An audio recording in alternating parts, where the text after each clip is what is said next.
ایک دفعہ کا ذکر ہے، ایک شہر میں ایک اسکول ہوا کرتا تھا۔ وہاں پر دو دوست پڑھا کرتی تھی۔ ان میں سے ایک دوست کسی سے زیادہ بات نہیں کیا کرتی تھی۔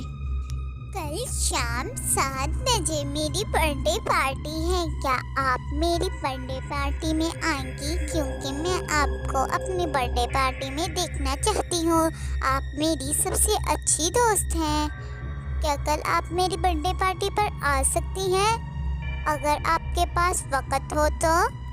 ارے یہ کیا بات ہوئی؟ تم میری سب سے اچھی دوست ہو اور میری بیسٹ فرینڈ ہو، اور اپنی بیسٹ فرینڈ کی برتھ ڈے پارٹی پر کون نہیں جاتا؟ میں یقیناً آؤں گی۔ اگر میرے پاس وقت نہ بھی ہوتا تو میں تمہارے پاس آتی ہوں۔ تم نے پارٹی کا ٹائم بالکل ٹھیک رکھا ہے، 7 بجے میں بالکل فری ہوتی ہوں۔ تم اپنا ایڈریس لکھ دینا میری ڈائری پر۔ اتنے میں اسکول کی بیل ہو جاتی ہے اور پنکی اپنے گھر چلے جاتی ہے، اور وہ اپنا پسندیدہ جوڑا پہن لیتی ہے اور پارٹی میں جانے کے لیے تیار ہو جاتی ہے۔ لیکن اس کو کیا معلوم تھا کہ اس کے ساتھ آگے کیا ہونے والا ہے۔ اس نے اپنی امی جان سے اجازت لی اور وہاں سے چلے گئی۔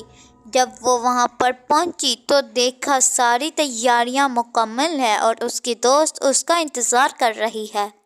آؤ میری دوست، اوہ تم آ ہی گئی، تمہارا شکریہ۔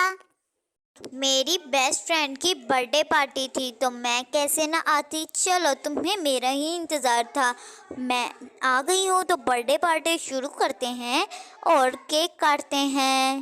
جلدی کرو، تمہاری موم نہیں نظر آ رہی۔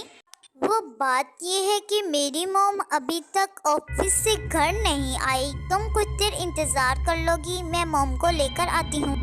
ہاں، یہ بھی کوئی پوچھنے کی بات ہے؟ ویسے بھی آنٹی کے بغیر برتھ ڈے پارٹی شروع نہیں ہو سکتی۔ تم آرام سے جاؤ، مجھے کوئی جلدی نہیں ہے، اور اپنی موم کو آفس سے لے کر آؤ۔ 1 گھنٹہ گزر چکا تھا لیکن اس کی سہیلی بھی واپس نہیں آئی تھی اور اس کی سہیلی کی موم بھی نہیں۔ اب اسے پریشانی ہونے لگی۔ وہ گھر سے باہر نکلی تو اسے ایک عورت دکھی جو اس کی سہیلی کی پڑوسن تھی۔ اس نے اسے عجیب و غریب نظروں سے دیکھا اور کہا، اے لڑکی، تم کون ہو اور یہاں پر کیا کر رہی ہو؟ میں اپنی دوست سے ملنے آئی ہوں۔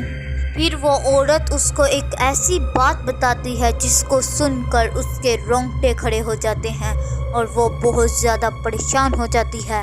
وہ تو آج سے 1 سال پہلے اپنی ماں کے ساتھ رہا کرتی تھی۔ ایک دن اس کا برتھ ڈے تھا اور وہ اپنی ماں کو بلانے اس کے آفس گئی تھی۔ واپسی پہ اس کا ایک ریل کے نیچے آ کر انتقال ہو گیا اور اس کی ماں یہ صدمہ سہ نہ سکی اور اس نے بھی دوسری ریل کے نیچے آ کر اپنی جان دے دی۔ یہ سن کر اس کے رونگٹے کھڑے ہو گئے اور وہ آج کے بعد کسی کو بھی یہ بات بتانے سے ڈرتی رہی۔